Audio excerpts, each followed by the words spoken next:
Hello and welcome to this special broadcast that we're bringing to you in collaboration with Voice of America. I'm Shivan Channa. Let's get to the point. Indian Prime Minister Narendra Modi is going to make his first state visit to Washington in 9 years on the 21st of June. The trip comes at a time when United States and India are increasing cooperation in critical emerging technologies. Matt Dibble tells you more. Indian Prime Minister Narendra Modi will meet with U.S. President Joe Biden in Washington for talks expected to further their efforts to boost technology and manufacturing between the two countries. There is a deal in the works with General Electric to produce engines for India's military. The White House says the visit will expand on a strategic technology partnership, including in defense, clean energy, and space, as both governments seek to counter China's influence in the global tech landscape. Modi, who introduced a Make in India initiative 9 years ago, has struggled to turn India into a tech and manufacturing powerhouse. There are areas in the past where India has had global scale success in manufacturing, but those are few and far between. Rasa says infrastructure weaknesses and burdensome regulations at the state level hinder growth. If you're talking to manufacturers, at the end of the day, they need electric power, they need water, they need easy to understand regulations, and those things are all controlled by state governments. They feel like, hey, time is not important. They take forever to fulfill a project. Ben Zhang's American company has manufacturing deals in India, but he feels the country has a long way to go to compete with China on price and speed. China is like, okay, you get a project, boom, boom, boom, they get done. But political tension and COVID-19 lockdowns in China are accelerating change. Foxconn, which makes iPhones for Apple, will open a new factory in the Indian state of Karnataka next year, bringing 50,000 jobs, according to the Reuters news agency. And the first 2 Apple stores have opened in the country to much excitement. It may be India's wealth of engineering talent that helps the country make its leap forward, says Rassal. You'll probably see more of an emphasis on India providing a lot of the technology and engineering background. To do the back-end develop, design, and research is exactly what India is terrific at. India has now overtaken China in population. Competing in tech and manufacturing dominance is still a work in progress. Matt Dibble for VOA News, Oakland, California.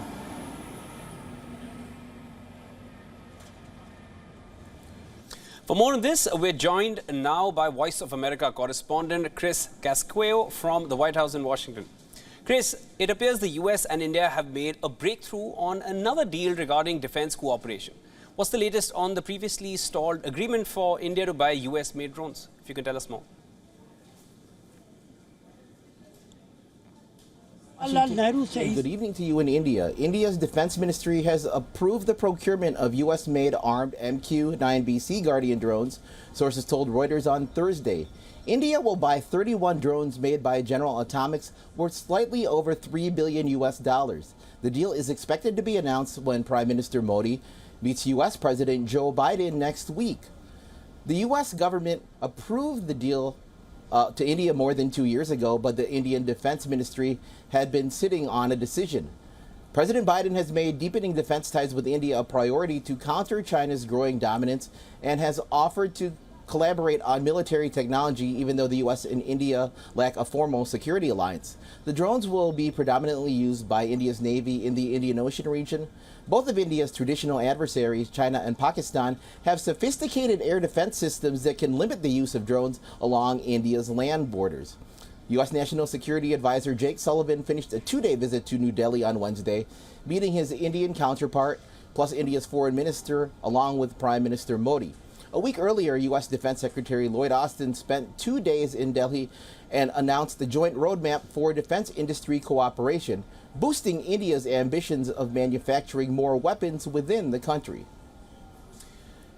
Chris, recent layoffs at big tech companies in the US had many concern that they might be deported if they didn't find new jobs. Tell us more about the change to US immigration rules to ease this concern. That's right. Just this week, U.S. Citizenship and Immigration Services officials issued new guidelines regarding who can apply for Employment Authorization Documents, or EADs.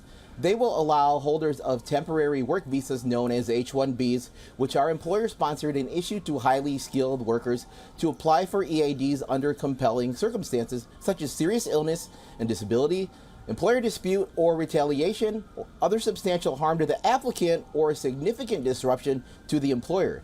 H-1B visa holders normally would have only 60 days, 2 months to find a new job after a layoff, and many have been in the U.S. for more than a decade. India-born workers cornered a sizable majority of H-1B petitions approved in the fiscal year 2022, with 3 of every 4 such visas, or 320,000 total, for highly skilled foreign workers going to them, according to official U.S. government figures. Right. Stay with us, Chris. We'll be back with you for more updates.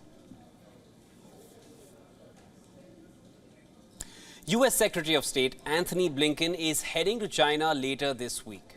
It's a highly anticipated visit because the trip that was rescheduled from February earlier this year after a suspected Chinese spy balloon flew through U.S. airspace. VOA State Department Bureau Chief Naik Ching reports expectations are low that Blinken's trip will be able to reset the two countries' fraught relationship. A day before the U.S. military shot down a Chinese surveillance balloon, Secretary of State Antony Blinken postponed his meetings in Beijing, and U.S.-China ties hit a new low. China's decision to fly a surveillance balloon over the continental United States is both unacceptable and irresponsible.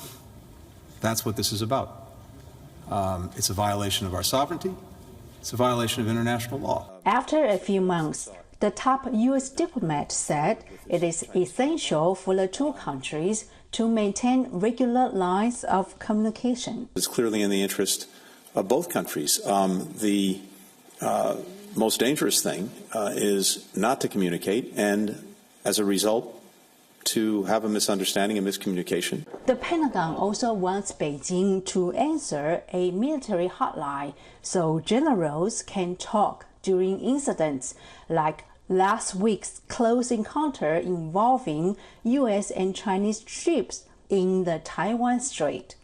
Observers say, despite the tensions, both governments are trying to set up a summit later this year. Both countries are working toward a possible meeting between Biden and Xi Jinping at the APEC meeting, which will take place in San Francisco in November. And in order to have a successful summit, if that is indeed on the agenda, there needs to be a lot of preparation. While Washington is seeking to re-engage Beijing on the issues of counter-narcotics and climate change, congressional critics are skeptical the two countries can have a substantial change in the status of their relationship.